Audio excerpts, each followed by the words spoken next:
High, অনেকের মনের মধ্যে কোশ্চেন থাকে যে আমরা আমাদের উইশটা যে লিখব সেটা কোন টেন্সে লিখব, প্রেজেন্ট টেন্সে না প্রেজেন্ট কন্টিনিউয়াস টেন্সে। অনেকেই অনেকভাবে এই ল অফ অ্যাট্রাকশানকে ফলো করে বা এই ল অফ অ্যাট্রাকশান নিয়ে অনেকে অনেক ভিডিওই দেখে বা অনেক কিছুভাবে জানে, বই হোক, ভিডিওস হোক, গুগলস হোক। কিন্তু সবার মনে অনেকে অনেকভাবেই বলে, কেউ কন্টিনিউয়াস টেন্সে লিখতে বলে, কেউ প্রেজেন্ট টেন্সে লিখতে বলে, কিন্তু সবার এটাই মনের মধ্যে চলে যে কোন টেন্সে লিখলে উইশটা ঠিকভাবে লিখব বা কোন টেন্সে লেখা উচিত। প্রথমেই বলি, কোন টেন্সে লিখছো তার আগে হলো তোমার মধ্যে ভাইব্রেশনটা কেমন আছে, তুমি কি ভাইব্রেশনে বা কতটা তুমি ফোকাস হয়ে তুমি তোমার উইশটাকে লিখছো। এবার আসি টেন্সে। আমি প্রেজেন্ট টেন্সেই লিখি, ঠিক আছে।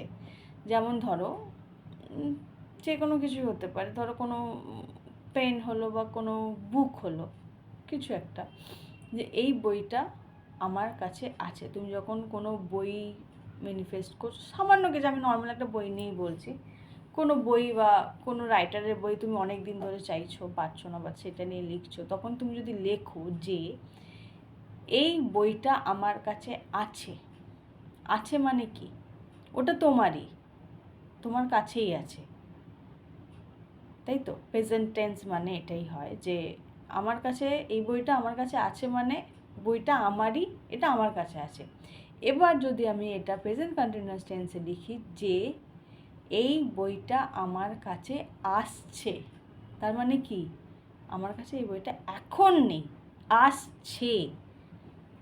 মাঝে কোনো যেই সাইট দিয়ে অর্ডার করেছো আউট অফ স্টক হয়ে যেতেই পারে, বা অর্ডার করেছো যে সেলার আছে সে নাও পাঠাতে পারে, বা তোমার অ্যাড্রেস, তুমি বাড়িতে নেই, তোমার অ্যাড্রেসে সে কেউ ছিল না বাড়িতে, ঘুরে চলেও যেতে পারে।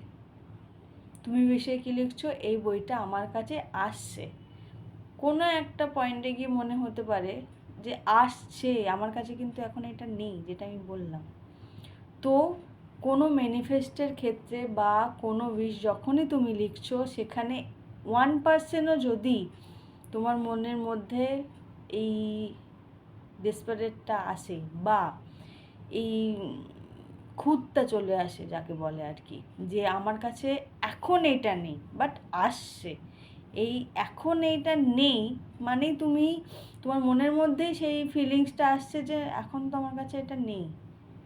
এর থেকে ভালো না প্রেজেন্ট টেন্সে লেখা যে এই বইটা আমার কাছে আছে, আছে মানে জিনিসটা তোমার, ওই কারণেই তোমার কাছে আছে। এবার এই প্রেজেন্ট টেন্সে সেম ভাইব্রেশানে, মানে এই জিনিসটা তোমার তাই তোমার কাছে আছে। এইবার প্রেজেন্ট টেন্সে তুমি যখন লিখছো যে ওই ফেভারিট রাইটারের বইটা তোমার কাছে আছে, তার মানে কি, তোমার ভাইব্রেশনও তো হাই থাকছে, প্লাস প্রেজেন্ট টেন্সে তুমি লিখছো তোমার ফিজিক্যালি অ্যাক্টিভিটি কাজে লাগিয়ে। এবার কেউ 7 দিন করে, মেনলি কেউ 7 দিনের কোনো টেকনিক করলো বা 21 দিনের টেকনিক করলো। এবার ধরো 21 দিন ধরে বা 11 দিন ধরে তুমি যে কটা দিন বা যে দিন দিয়েই করো না, যে কিছুই তুমি টেকনিক অ্যাপ্লাই করো না, যখন ওটা লিখছো 21 দিন টানা, তখন গিয়ে তুমি দেখবে যে 1 দিন 2 দিন 3 দিন যাওয়ার পর থেকে তোমার ভাইব্রেশন, লিখছো যে হ্যাঁ এই বইটা আমার কাছে আছে, এই বইটা আমার কাছে আছে, তখন তোমার ওই প্রেজেন্ট টেন্সে লেখা আর তোমার ওই আছে, এই বইটা তোমার কাছে আছে, যখনই দুটো একই লেভেলে একই ভাইব্রেশনে যাবে, তখনই তুমি বুঝতে পারবে যে হ্যাঁ এই জিনিসটা এইভাবেই লেখা উচিত, বা তুমি সেই ভাইব্রেশনে যাচ্ছ যে এই বইটা তোমারই। তো আমি এটাই মনে করি যে যখনই কোনো উইশ লিখছো, যাই টেকনিক করছো, প্রেজেন্ট টেন্সে লিখবে। হ্যাঁ, অনেকেই আছে প্রেজেন্ট কন্টিনিউয়াস টেন্সে লিখলেও সে